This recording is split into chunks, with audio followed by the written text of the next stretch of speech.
ผู้สาวเขาชายคนจนย้อนเหตุผลคือความทุกข์เจ้าว่าพอบรอาย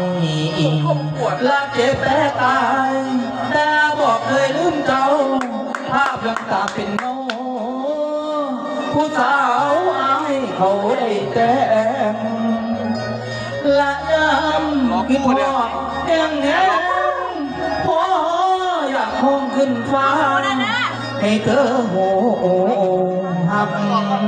บ่ลืมดอกเดงาม